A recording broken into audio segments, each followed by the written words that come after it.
Hey guys, welcome. Wixplay here, dropping some social science for that booty. Now the movie you see before you, actually a video, it's not a movie, it's Evil Within, son. And I'm getting towards the end of the game, it's getting pretty crazy, so I hope you enjoy while I drop that social science. Now, what I'm here to talk about today, as you see in the description, will be the domestication of animals and man. Now, hearing me ramble about how sick society is and saying things about how evil our system controlling our lives, it could be very easy to write me off as some rebellious anarchist asshole. And hell, maybe even you're right. I mean, it's hard within the human race because of today's society and how it's built around us, and maybe it isn't so bad, right? So if you do want a perspective on how our quote-unquote New World Order is so bad for us as some people say, let's just take a look at how the others around us have to live in our world. I'm talking about the animals. Now, the chances are that if you're watching this, you're probably middle class. And the animals that you know are the lucky ones. They're the top tier of the non-human hierarchy. I'm talking about our household pets, cats, dogs, your goldfish, the zoo inmates, the circus performers, our mascots, the show horses. They do appear to have an easy life. I mean, they get to sleep as much as they want, eat what we give them, and they get to play with their masters or even for their masters. But clearly, this isn't the life that nature has prepared for them over the last million years of evolution. Dogs were built with four legs so that way they could run through fields and canyons so that way they could catch their prey and hunt it. Birds have wings so that way they could fly across jungles and go over beautiful terrains and hunt with their talons. Not to be sitting in cages with their wings clipped off so that way they can mimic what we want them to for the next 50 years and live spiritless.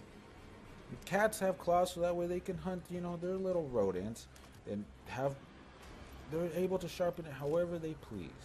They're built with ovaries and testicles so that way they can mark their territory and reproduce and make love and have families of their own. Cutting these off, taking them away, is their natural means of living, and it creates these grouchy, pathetic, overweight because they have nothing else to do but just eat the processed versions with food that they can't even hunt. These domesticated animals have just become nothing more to us than just the modern court jesters of the household. Nothing more than to provide us but just entertainment.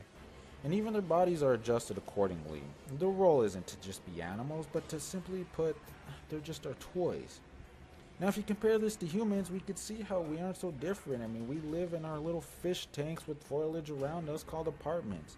The food we get basically appears out of nowhere. It's obviously not wildly caught how nature intended us, and it's probably really bad for us if you're eating that processed food because it has very little to no nutritional value. We are taught to go away from our wild urges. We're built to behave properly. We're taught to behave accordingly. We're housebroken. In fact, we're spirit broken, and we adapt to being these grouchy, pathetic, and overweight people ourselves. And we're the lucky ones. Let's look at the low tier of animals. Let's look at the lower class of humans.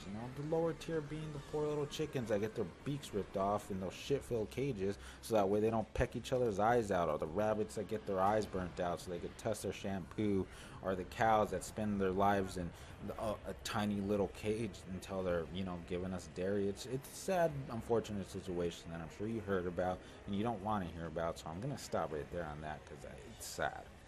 And it's it's not very different from the low class people, the lower class that has to work two jobs just to provide for their family. It's very unfortunate for them as well, and they get mistreated by their boss. Obviously, their boss is just going to be as mistreated as possible as long as they don't have to pay them anymore. It's a very unfortunate situation for them, so I feel for the lower class the most, being in this domesticated society. And some people will argue that, it's just the way nature intended us. We're naturally, have evolved to become this way. And I mean, you can make that argument. It's an unfortunate argument, but nature, I do believe, changes all the time. So, if it has changed this way now, hopefully it will change later, and we will look upon this as just another way of that nature has changed. I mean, me personally, I love animals. I love people as a whole. I'm not different from you guys. I've had pets my entire life. I've worked at Petco as a dog trainer, a reptile specialist, etc. I feel for you. I love animals, and just now knowing what I know, you know, it's what I'm here to share with you. That how, you know, the domestication isn't such a good thing. It's, you know, it's not a positive thing. I do believe it'd be better if we all coexisted in our natural environments. You know, I mean, I love being able to do what I do, such as live in a house, play video games. But I mean, would I really be so upset if I was living in my more you know, natural state? You know, not being so colonized.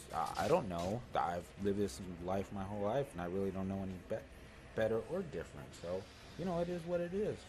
But I do know that the system around us is pretty violent on how we damage the other animals almost carelessly.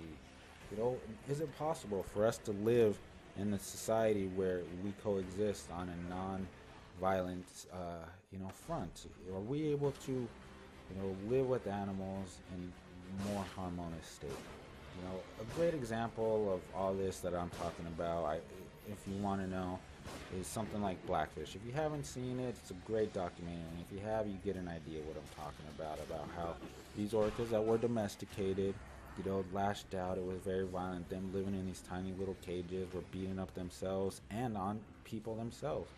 And it was shown in all types of way on how they acted and who they were, and even physically, you know, they were getting beat up, and like all males had their top little fin lopsided. And at the end, you get to see a lot of the trainers that have left because they didn't agree with the domestication of these animals anymore.